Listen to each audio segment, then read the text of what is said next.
नमस्कार, स्वागत है एक बार फिर से आप सभी लोगों का आपके अपने चैनल पीकेटी एजुकेट्स में।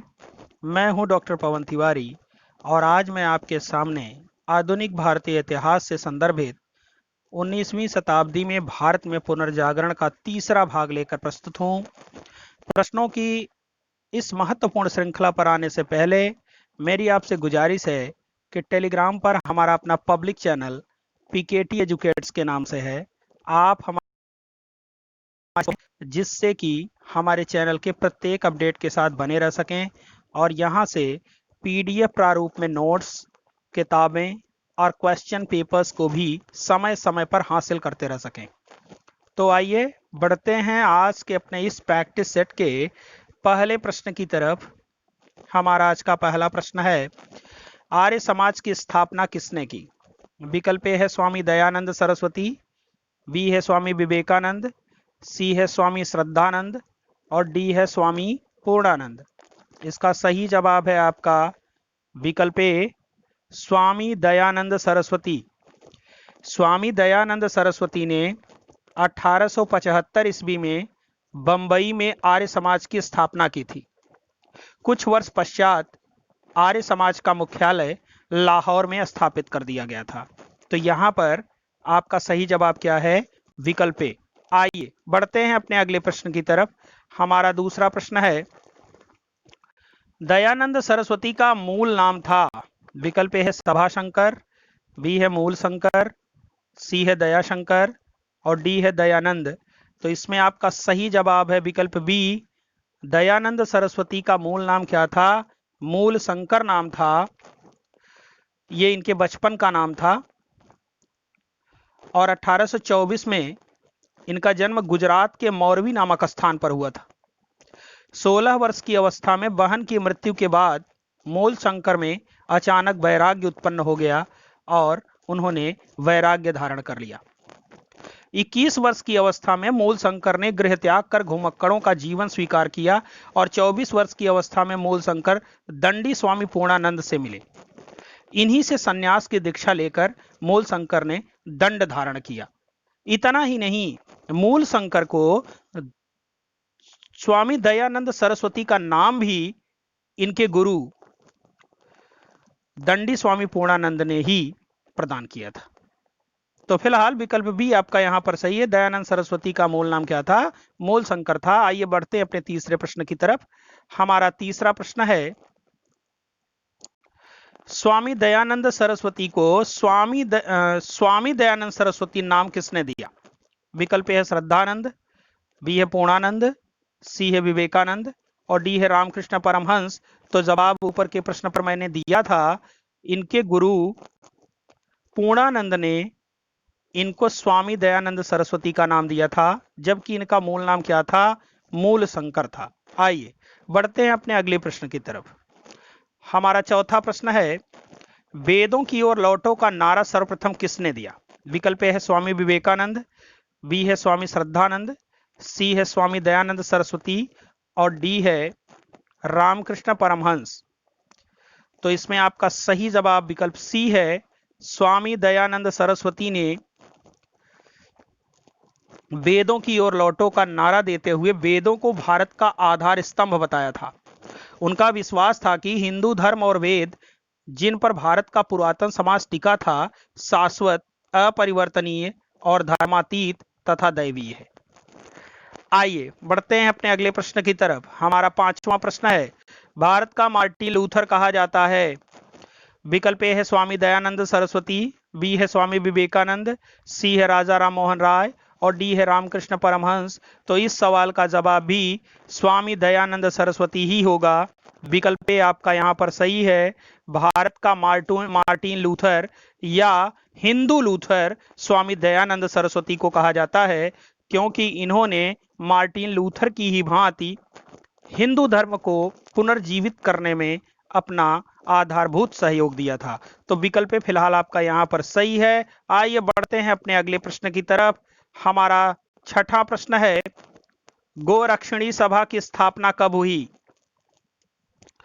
विकल्प है 1818 ईस्वी, बी है 1822 ईस्वी, सी है 1827 ईस्वी और डी है 1832 ईस्वी। तो गोरक्षणी सभा की स्थापना भी स्वामी दयानंद सरस्वती जी ने ही किया था और यह स्थापना उन्होंने 1822 ईस्वी में की थी। देखिए यहां पर दो तीन चीजें मैं आपके सामने स्पष्ट कर दूं। गोरक्षा समिति, गोरक्षा संघ और गोरक्षणी सभा, ये तीनों अलग अलग चीजें। गोरक्षा समिति की स्थापना बाल गंगाधर तिलक ने की थी, गोरक्षा संघ की स्थापना गांधी जी ने की थी और गोरक्षणी सभा की स्थापना दयानंद सरस्वती ने की थी। तो विकल्प बी आपका यहां पर सही है। और साथ ही दो अन्य प्रश्नों पर भी हमने चर्चा कर लिया। तो अगर ऐसे प्रश्न परीक्षाओं में आते हैं तो आप इनको कर पाने में सक्षम होंगे। आइए बढ़ते हैं अपने अगले प्रश्न की तरफ। हमारा 7वां प्रश्न है, शुद्धि आंदोलन किस समाज के द्वारा चलाया गया? विकल्प ए है ब्रह्म समाज, बी है वेद समाज, सी है प्रार्थना समाज और डी है आर्य समाज। तो इसका जवाब है आपका आर्य समाज। विकल्प डी आपका यहां पर सही है। वास्तव में यह शुद्धि आंदोलन आर्य समाज द्वारा चलाया गया, जो पर्याप्त विवादास्पद रहा। इसके अंतर्गत हिंदू धर्म का परित्याग कर अन्य धर्म अपनाने वाले लोगों के लिए पुनः धर्म में वापसी के द्वार खोल दिए गए थे। तो आर्य समाज के द्वारा ही शुद्धि आंदोलन चलाया गया था कि अगर आप हिंदू धर्म से किसी दूसरे धर्म में परिवर्तित हो गए हैं तो अगर आप चाहें तो अपने धर्म में पुनः वापस आ सकते हैं। इसके लिए जो है कुछ प्रक्रियाएं थी जो आर्य समाज के द्वारा चलाई गई थी। तो फिलहाल शुद्धि आंदोलन किसके द्वारा चलाया गया? आर्य समाज के द्वारा चलाया गया था। आइए बढ़ते हैं अपने अगले प्रश्न की तरफ। हमारा 8वां प्रश्न है, स्वामी दयानंद सरस्वती ऐसे पहले व्यक्ति थे जिन्होंने कहा था कि भारत भारतवासियों के लिए है। यह कथन किसका है? विकल्प ए है स्वामी पूर्णानंद, बी है स्वामी विवेकानंद, सी है सुभाष चंद्र बोस और डी है श्रीमती एनी बेसेंट। तो इसमें आपका सही जवाब क्या होगा? विकल्प D, Shrimati Annie Besant. Shrimati Annie Besant ने यह कहा था कि स्वामी दयानंद सरस्वती ऐसे पहले व्यक्ति थे जिन्होंने कहा था कि भारत भारतवासियों के लिए है।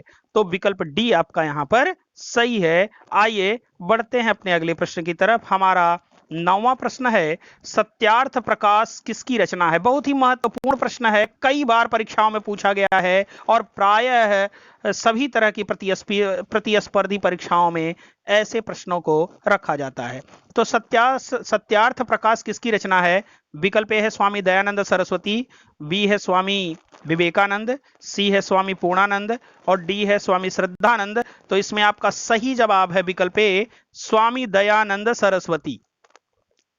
स्वामी दयानंद सरस्वती ने सत्यार्थ प्रकाश की रचना 1874 ईस्वी में की और यह ग्रंथ संस्कृत में लिखा गया है। इसके अलावा स्वामी दयानंद सरस्वती जी के द्वारा लिखी गई जो प्रमुख पुस्तकें हैं उनमें पाखंड खंडन जो 1866 ईस्वी में लिखी गई, वेद भाष्य भूमिका जो 1876 ईस्वी में लिखी गई, ऋग्वेद भाष्य जो 1877 ईस्वी में लिखी गई, अद्वैत मत का खंडन 1873 ईस्वी में लिखी गई, पंच महायज्ञ विधि 1875 ईस्वी में लिखी गई और वल्लभाचार्य मत खंडन 1875 ईस्वी में लिखी गई। ये इनके द्वारा लिखी गई महत्वपूर्ण पुस्तकें हैं। 1863 में दयानंद ने झूठे धर्मों का खंडन करने के उद्देश्य से पाखंड खंडनी पताका भी लहराई थी और ये सब वो आधारभूत कारण थे जिसके नाते एक विदेशी विद्वान वैलेंटाइन चिरोल ने अपनी पुस्तक इंडियन अनरेस्ट में आर्य समाज को भारतीय अशांति का जन्मदाता तक कह दिया था।